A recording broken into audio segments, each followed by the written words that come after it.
Hello and welcome back to another episode of the Neverhood Wall of Records. This is the Games Rock channel. My name is Rock, and today we are reading about OTTOBORG. Quattro made a king named OTTOBORG, designed to be happy and full of joy all day. Robots were a subject that OTTOBORG had done a lot of research on, so it was only natural that he made 3 robots to help him make 7 little houses. There's a lot of 7s in this, especially when it comes to what people make. The robots' names were Appy, Togor, and Bill. Appy was good at digging, Bill was good at building, and Togor was good at painting. That's why it said today that if anyone is a good painter, he is Togor. In a very careless way, OTTOBORG made 7 boys to live in his new houses. The boys' names were Hypen, Nupin, Petri Alfonso, Willie Trombone. Oh, that's actually significant. Willie Trombone is a character in this game. Okay, so he was made by OTTOBORG. Alright. Aloal, Deradius Hapsicum, whose nickname was Creaker. That's not how you do whose, but whatever. Hondo and Ed. OTTOBORG's sons were easily identified by the loop formed on the top of each of their heads. Yep, just like Willie has. Sometimes when they walked along, they would hook their head hoops on branches and hang there for days. That might explain a few things. Petri was so tired of getting his head hooked onto things that he cut his own head off, which proved to be fatal. OTTOBORG had forgotten to hold his world together with gravity, so one day his world fell apart in chunks, and his 7 sons and 3 robots floated aimlessly across creation. Hypen's hunk of land got caught in the tail of the comet Pirate George, named Pirate George because it decreased in size during each orbit. I don't get it. The tail of Pirate George was full of seeds because the comet once passed through the atmosphere of the planet Burpee. Oh, I see the reference there. Hypen cultivated his chunk so that he could grow flowers. He loved flowers, and how happy and festive they can make a place. Often he would make a wreath of some of the flowers to decorate the loop in his head. Since he was the only one of his brothers with a nose, it seemed especially fitting that this is where Hypen Nupin's chunk of land should be.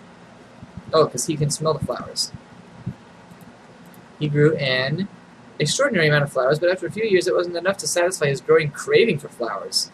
His deepest burning desire was to be king of flowers, to have no rival in growing flowers. He actually didn't know of anyone else who was growing flowers, but his unfettered imagination went wild, and he thought that there must be others who were cultivating and growing huge fields of flowers on the many planets and worlds he passed. Year after year, Hypen worked the soil of his chunk of land to try and get it to produce more and more flowers. He developed fertilizers and plant foods. He grew nothing but flowers, though there were plenty of other types of seeds he could have planted. If he did notice some other type of plant growing amongst his flowers, he violently ripped it from the ground, cursing it and tearing it to shreds and throwing it into his compost pile. It was so upsetting to him that he would have to lie down for a nap afterwards. But no matter how many flowers the land produced, it was never enough for Hypen. It almost seemed that the chunk of land was desperately trying to please its obsessed master, straining itself year in, year out to produce more flowers than it had the previous season. For many centuries, in fact, it did outperform itself. Each year, a dozen or so more flowers were produced, and Hypen would ask, "Is that all?" And the field began to decrease. The land was simply overworked, and it needed a rest. Hypen reacted by pressing the land harder and harder to yield more. He was aggravated to no end. The more he did to increase the yield of flowers, the less the land was able to produce. Eventually, as each season went by, the yield decreased first to 10, then 100-fold, and so on.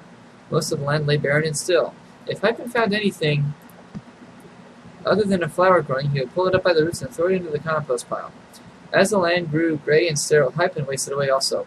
The loop on the top of his head drooped like a deflated tire. His desire to make his chunk of land a happier place with flowers had died. He spent his last days worrying and hovering over the last few flowers that struggled desperately to grow to maturity in the dust. He couldn't afford the time it took to weed the desolate fields, but only a few spindly vines grew here and there in the depleted soil anyway. When the last flower died, so did Hypen Nupin.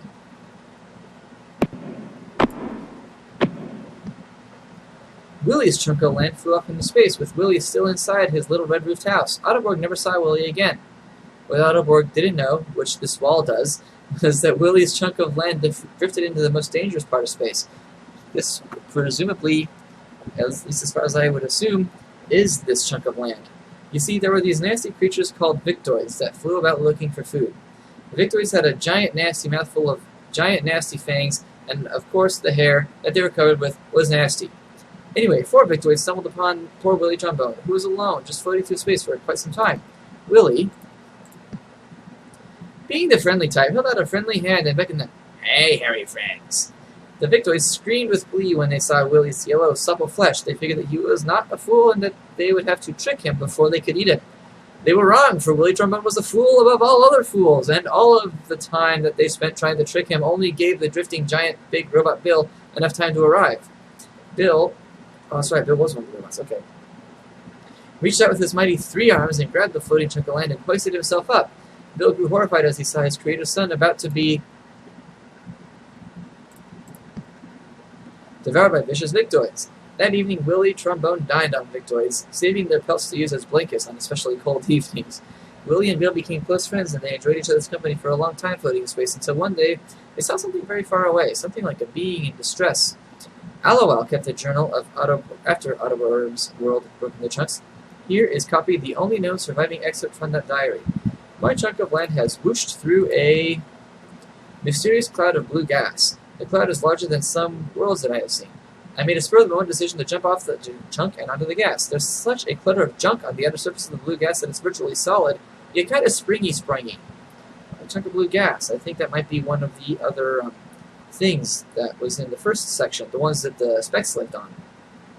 Wow, am I tired. I think I'll lay myself down to take a snooze on the junk that clutters the surface of this blue gas, for I have not slept since before OTTOBORG's world fell apart. I do not know how long I was sleeping, but I woke up because I felt something tiny and creepy crawling on my knee.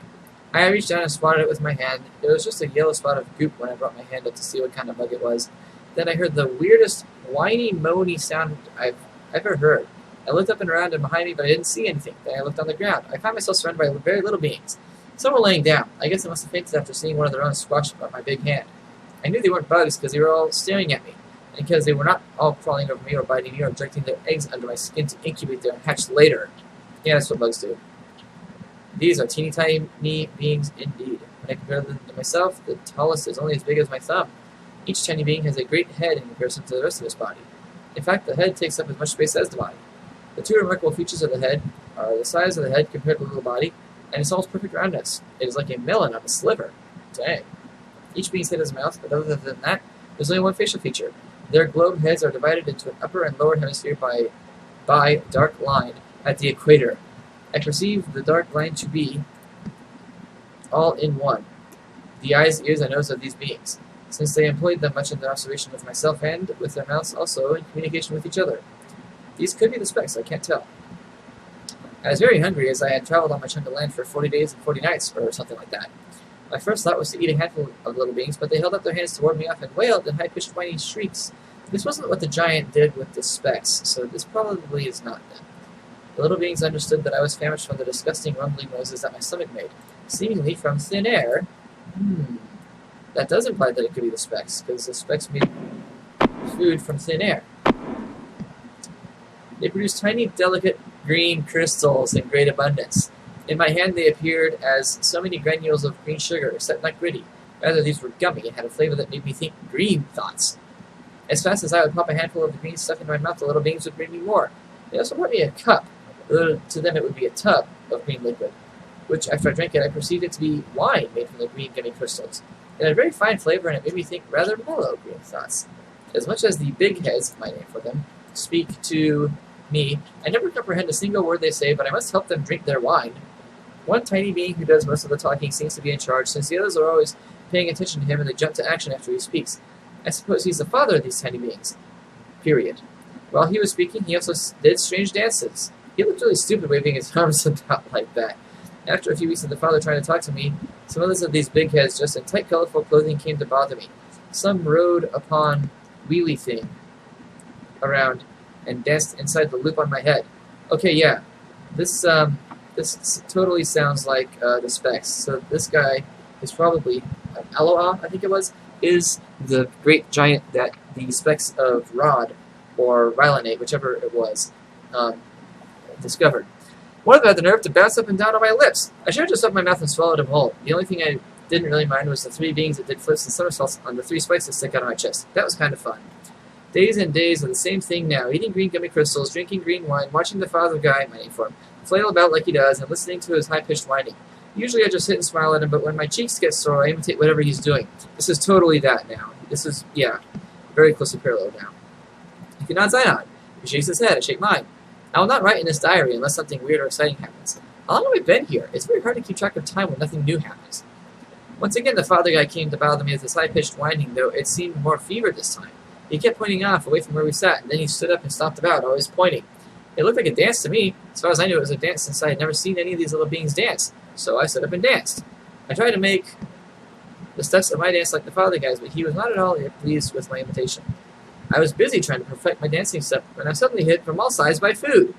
I assumed that it was my part in this strange dance to try and catch as much of the food as I could in my mouth. I was doing pretty well if I do say so myself. I suppose I have an advantage over the little beings since my mouth is so much bigger than any of theirs. Perhaps that's why I was chosen for this special part of the dance. More of the big heads joined the crowd that was... Whoops. Throwing the food at me so that I finally could not keep up with the torrent of food. I don't mean to criticize, but many of the beings didn't have very good aim. I was ducking and jumping, doing my best to get my face into place to catch the food. But a lot of it just splattered against my body. A lot more just landed on the ground, so that I stepped in a bunch of it as I moved around. And still more of the big heads came out to where we all were, and they joined in the food throwing. I felt a little ridiculous, since I could not possibly keep up the pace of the dance, and the little guys really showed no sign of letting up. By now, a big circle of the beings surrounded me, all of them whining and shrieking some chant, I suppose. I decided to step out of the circle and figured I'd get another chance to get this dance right sometime later. But even after I stepped out of the circle, they continued to throw the food at me. I didn't even try to catch it. I really wanted to practice this dance and try to do better the next time. As I stepped further away to get out of the throwing range, they finally stopped. They stopped their whining and shrieking chant, too, and soon the big guys were cheering and clapping. I turned back to accept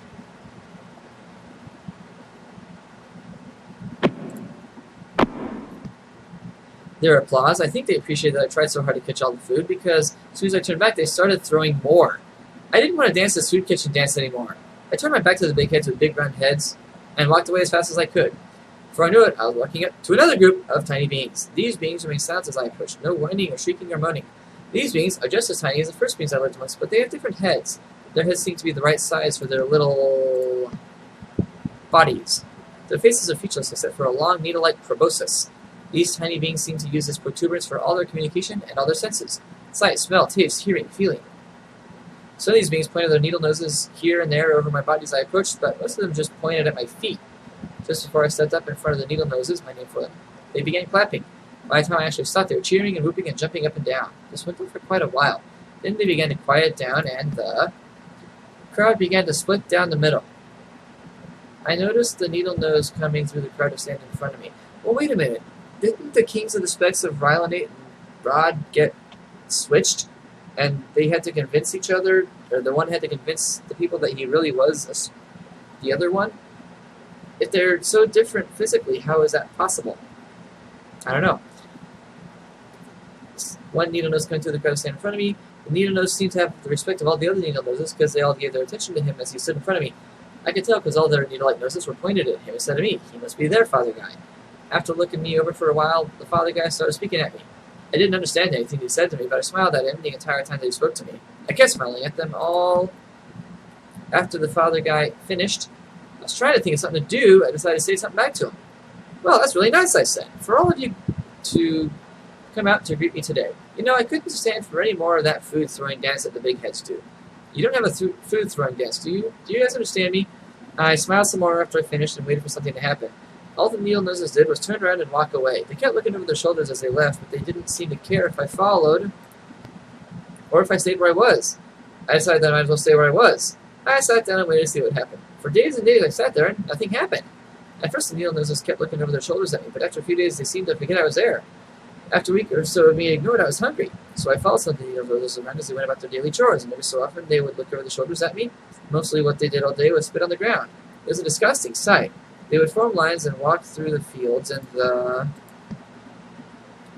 spit on the ground day after day, all the time, spitting. Day after day, no matter where I was, no matter what I observed them do, they were always spitting.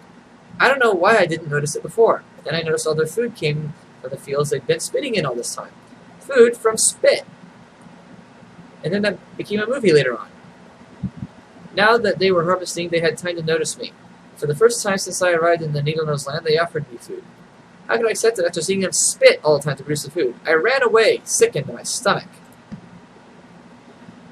After what I'm sure must have been something like 100 years, I couldn't take living among any of these tiny beings anymore. I was being starved by the needle noses, and I didn't want to go back to the big heads to have them throw more food at me during their crazy dance. I felt defeated and hung my head in dejection. Now, since I was standing on a cloud of blue gas, as the gas swirled and spun, I could often see through the gas, or at least deep into the center of it. Something fuzzy, as if in the distance on the other side of the cloud, caught my eye. The shape grew larger and a little more defined as it came close.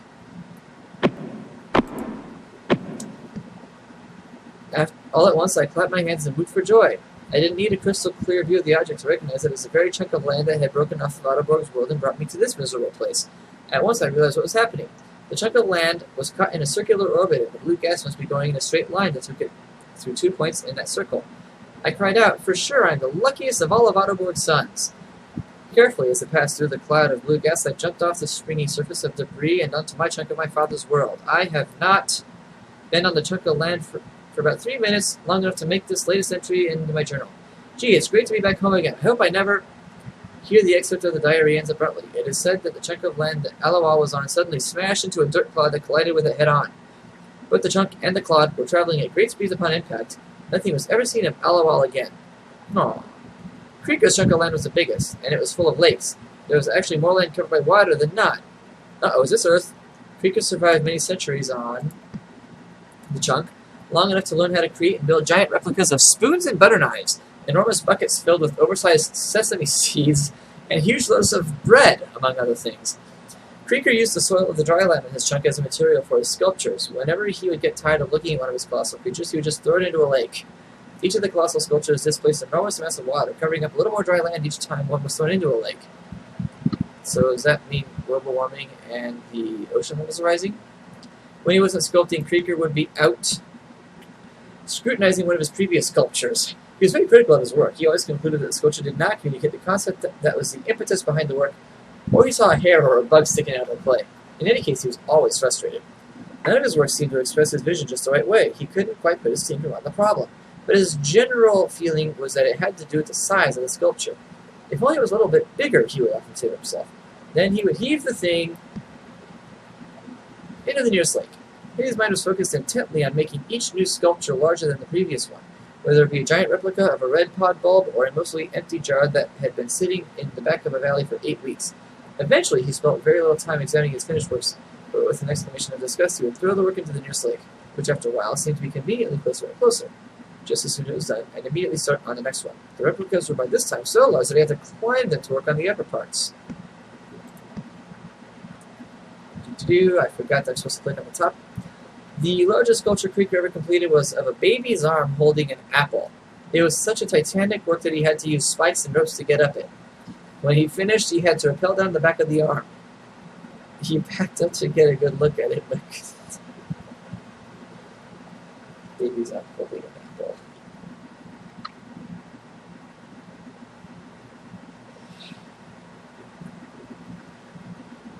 He backed up to get a good look at it, but couldn't back up very far since he was on a beach. Again, his disgust and frustration overcame him as he said, "No, no, no, that's not it at all."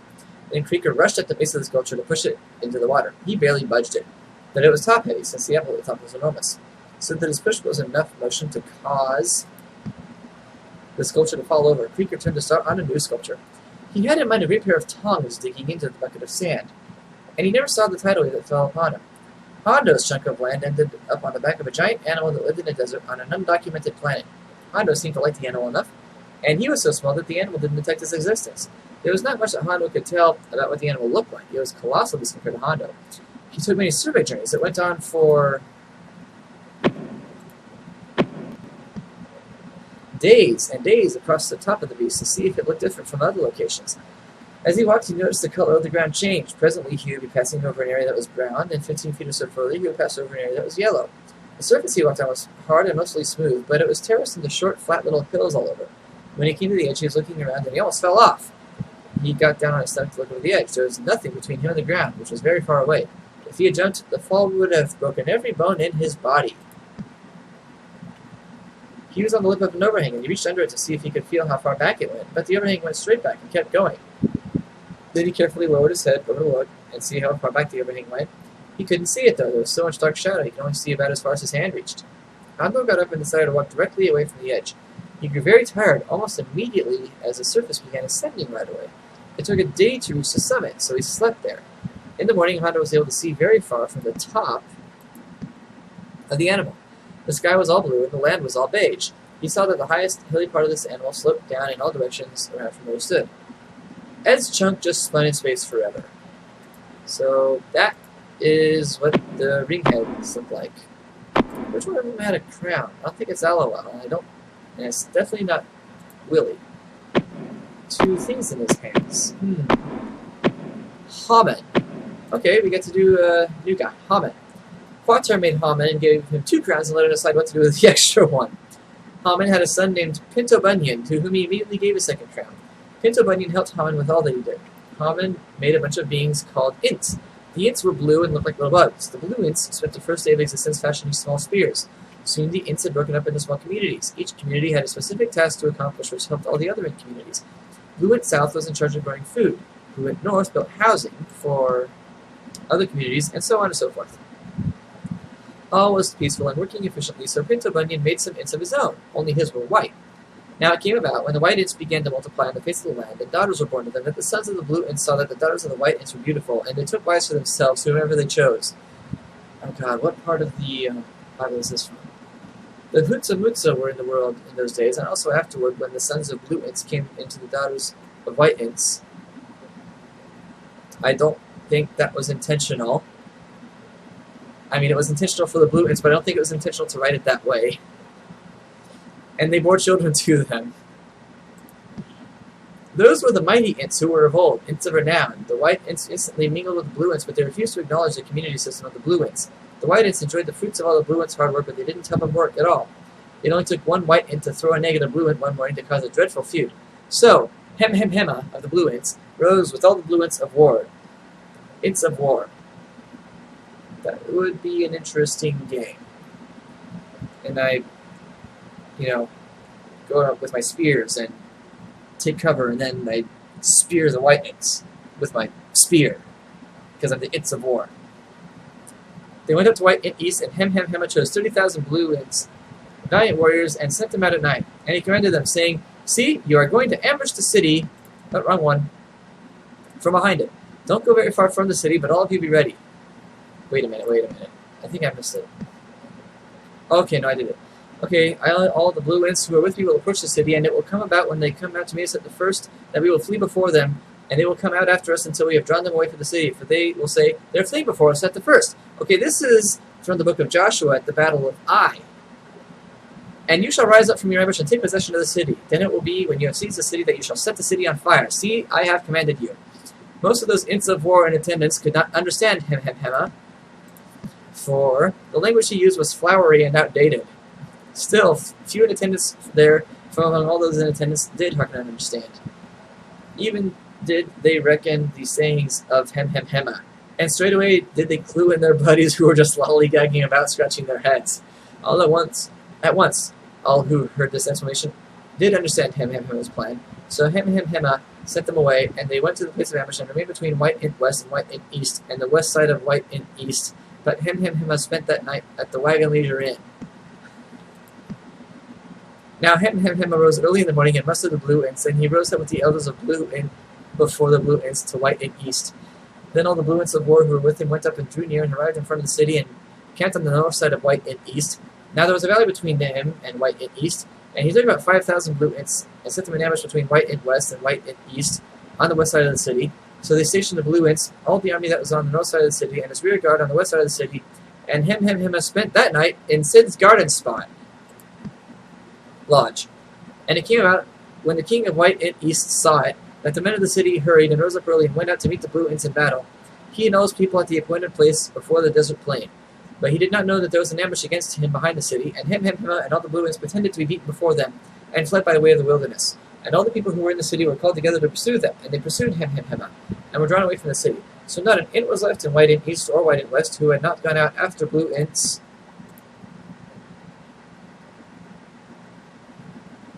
There we go. And they left the city unguarded and pursued blue Ints. Then Haman said to Hemma, "Stretch out your spear that is in your hand toward White Int East, for I will give it into your hand."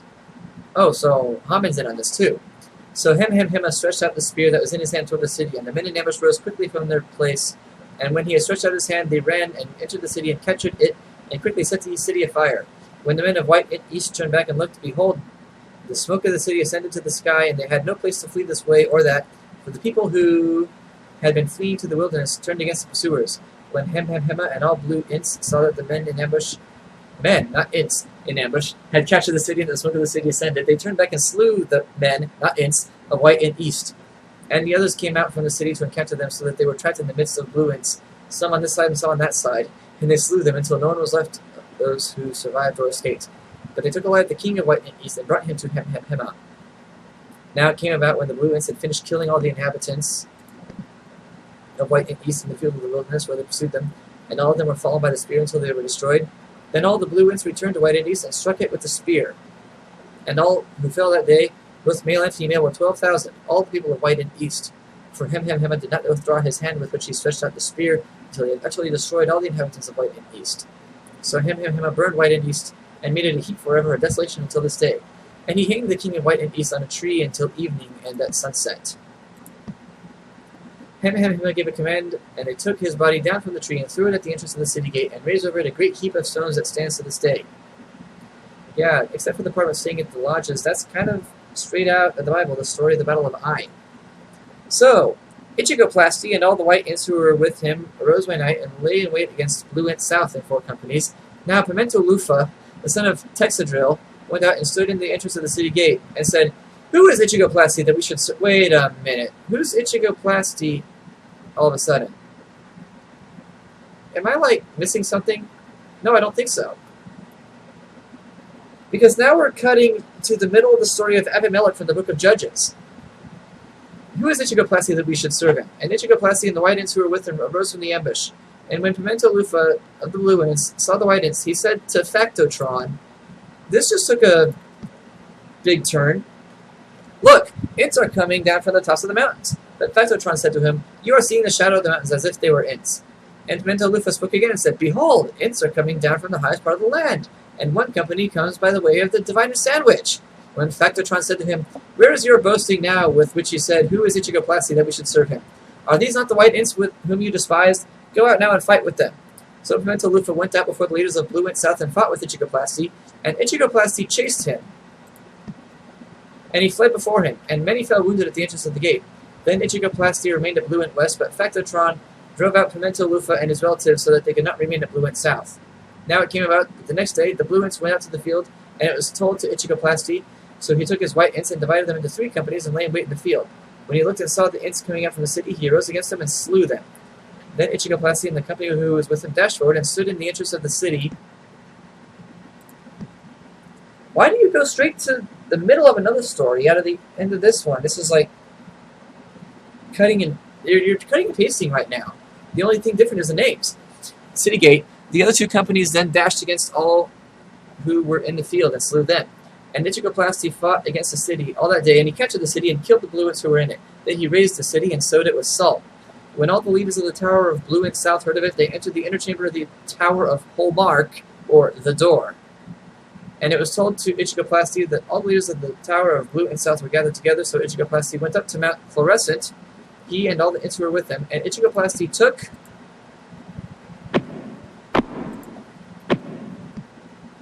an axe in his hand and cut down a branch from the trees and lifted it up and laid it on his shoulder.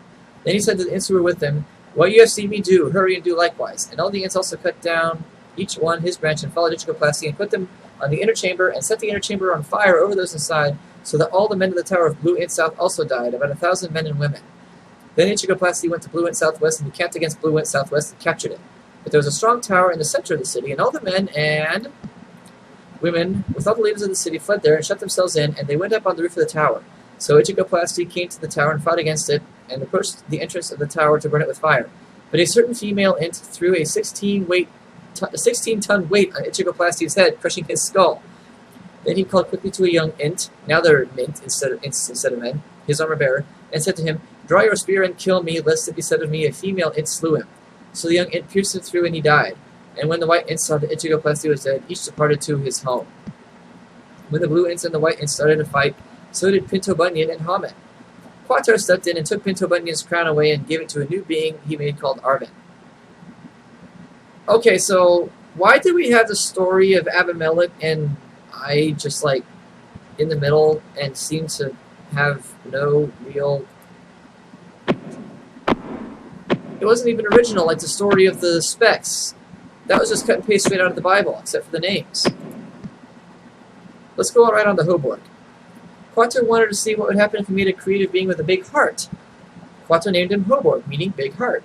Hoborg was given a crown, and he set out into a void of clouds as Quattro watched him from a distance. Hoborg liked the idea of making a place for some beings of his own. He knew that the clouds that swirled around him would make a perfect sky, so he just needed to make some land. One thing that concerned Hoborg was that perhaps some of his beings would come out bad. He wanted to make beings which he could enjoy forever, but he didn't want to force them to love and respect him. He decided he would make his beings with the ability to choose right and wrong. Working everything out in his head, he figured he could make one child at a time to see if he turned out good before he started on the next. Hoborg made a tiny scale model of his word in clay, to see if it looked the way he had imagined it. He spent about 20 years designing the shapes and colors of this place, which he would call the Overhood. That sounds familiar. He needed some clay to make his world, and the only place where clay could be found was that of the purity, or the only place where the clay that was of the purity and quality Hoborg wanted would take 400 years to reach.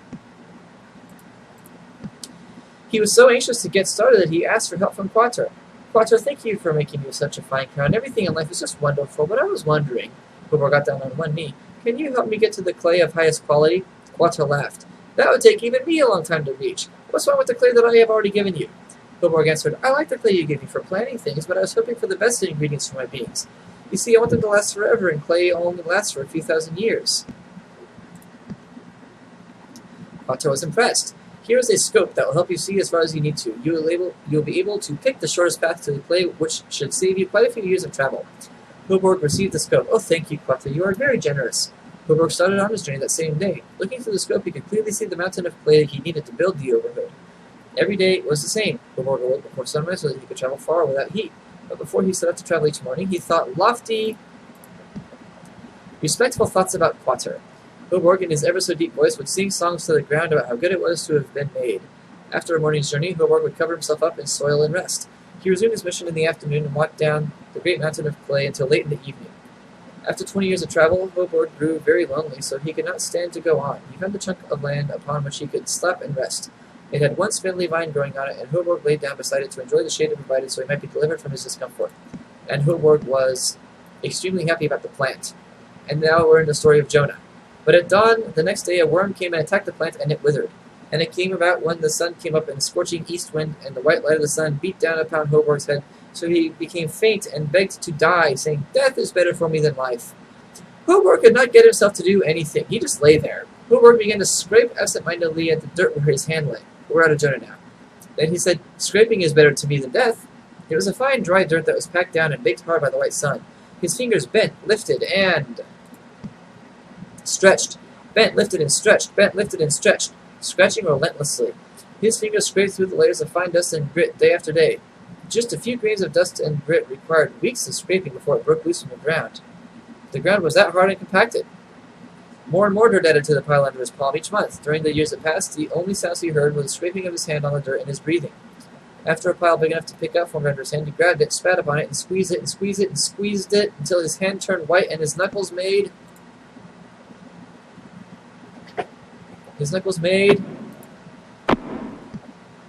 popping noises. Ew. Hoborg sat up and looked at what lay in his palm as he opened his fist. He saw that he had formed a clod of dirt.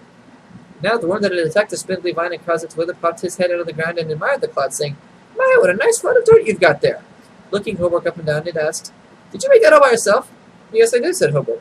If I were you, said the worm, I'd stay right here and make more dirt clods. We could fetch them into beings and populate the chunk of land with them. After all, did you really see a pile of clay through the scope Quattro gave you, or did you just want to see it because Quattro said you'd be able to see it? Hoborg answered, Actually, Quattro said the scope would enable me to see the shortest path to the clay, and because of that I would save quite a few years of travel, but I've been traveling so long. And the worm said to Hoborg, You haven't saved any time in your journey. You haven't seen clay, have you? I wonder if Quattro has ever seen clay. When Hoborg thought of it that way, he also began to wonder, was there even such a thing as clay? He'd only heard about it, never seen any. And then a thought occurred to Hoborg. Sure, it had taken many years to collect enough dirt to make this one clod, but he had plenty of time, and he knew there was plenty of dirt right here. He didn't have to keep searching for clay. Of course, he could continue his journey, not even knowing when or if he would reach his goal. He considered making more dirt clods and creating clod beings right there to populate the chunk of land he had stopped on to rest. Sure, it would take a lot of spit, but Hoborg figured he could find a way to work up enough. And now that he had a purpose for scraping, he could use both hands and save time. First he would finish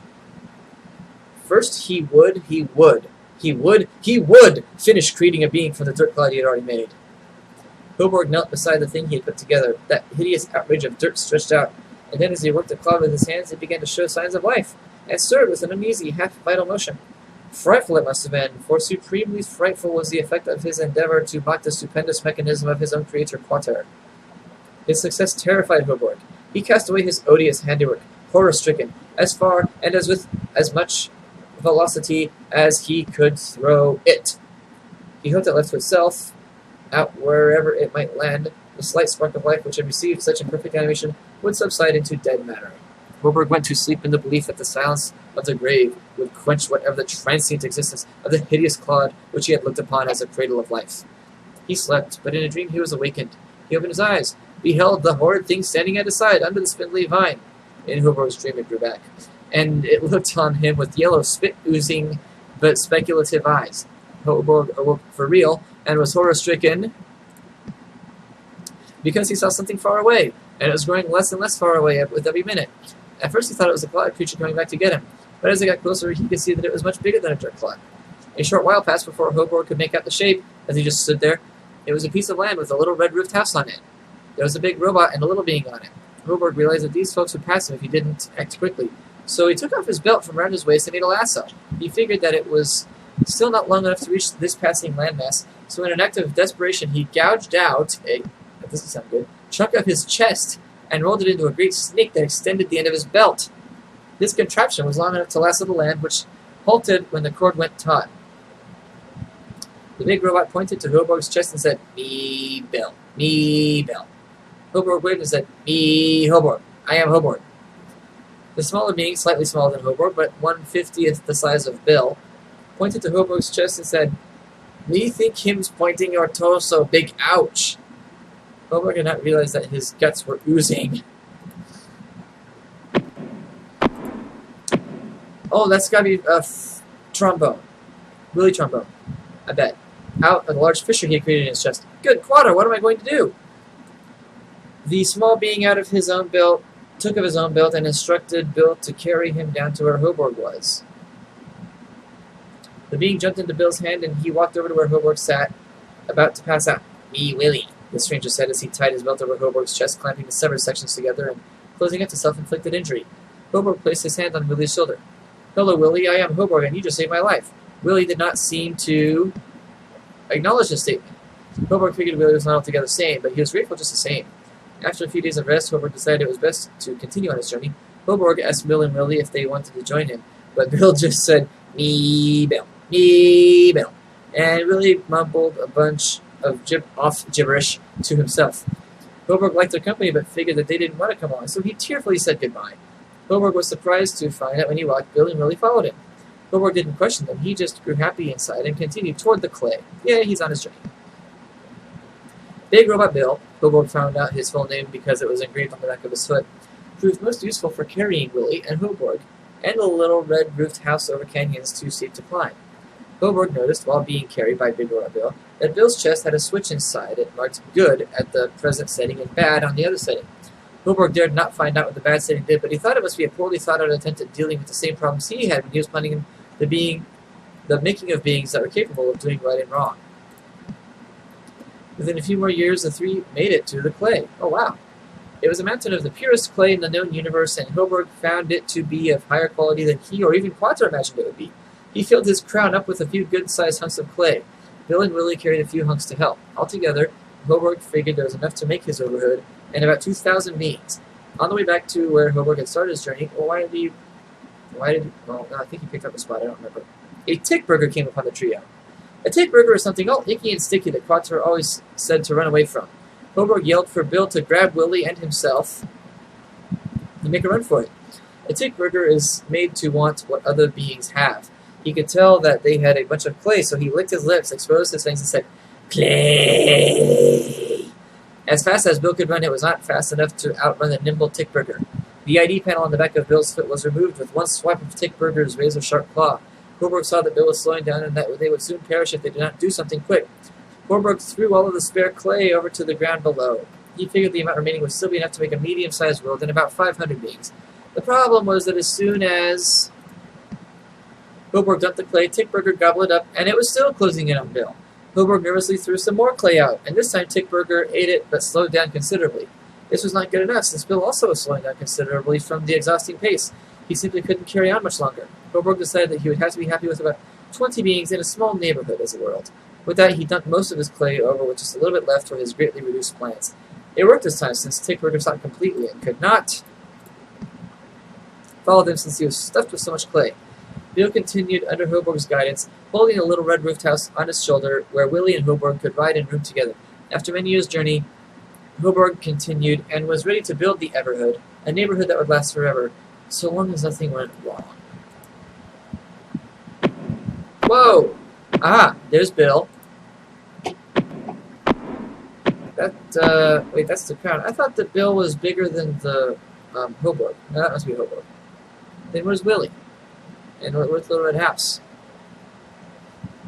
Because Willie doesn't have a crown. And what? I don't have the teddy bear being part of any of it. Arvin. Okay, well, we'll leave the episode here. We'll pick up with Arvin next time. And until then, keep playing games because old games rock. But that's the entire episode. No, we're going to have all of that in the episode. And Clayman's turning his face around.